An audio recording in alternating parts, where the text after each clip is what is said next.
Hi guys, and for today's video ay gagawa tayo ng tiramisu cake. So ito yung recipe na lagi kong ginagawa na isishare ko sa inyo.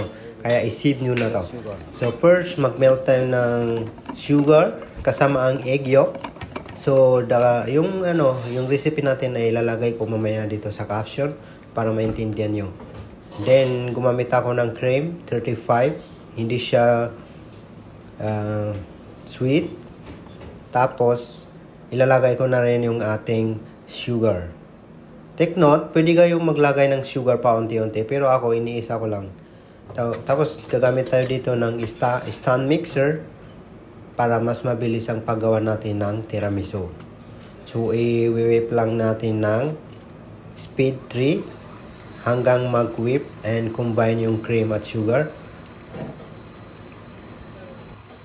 Pag okay na yung cream natin, ay lalagay na natin yung ating mascarpone. Ito yung gamit kong mascarpone. So, pwede kayo maggamit ng ibang brand. Basta kung anong available sa inyong lugar. Ito, maglalagay ako dito ng vanilla extract. Pero optional lang siya. Pwede kayo hindi maglagay kung wala kayong vanilla extract.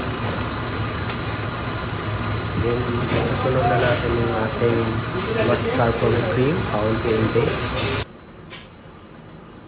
So, nakikita nyo naman yung cream natin ay okay na. Nagpo-form na siya. So, isusunod na natin tong ating mascarpone cream.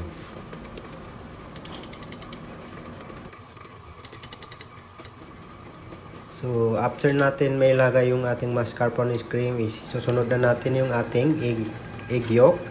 Ito yung egg mixture na ginawa natin with sugar and egg yolk. So, ipupur na natin, ilalagay na natin paunti-unti hanggang maging ganito yung texture ng cream. Sobrang shiny niya at sobrang smooth. Tingnan nyo naman yung ating cream. Sobrang smooth and glossy. Dapat ganito yung paggawa. So, magpo-proceed na tayo dito sa latest. Ito yung magsisilbing base ng ating cake ay lady's finger. Hindi pwede na tawagin na tiramisu kung walang lady's finger. So, i-arrange na natin siya sa gilid. Tapos, ilalagay na natin yung ating lady's finger and coffee. By the way, gumamit ako dito ng espresso. Pero, pwede ka gumamit ng Nescafe Gold or kung anong gusto nyo ilagay na coffee. Okay?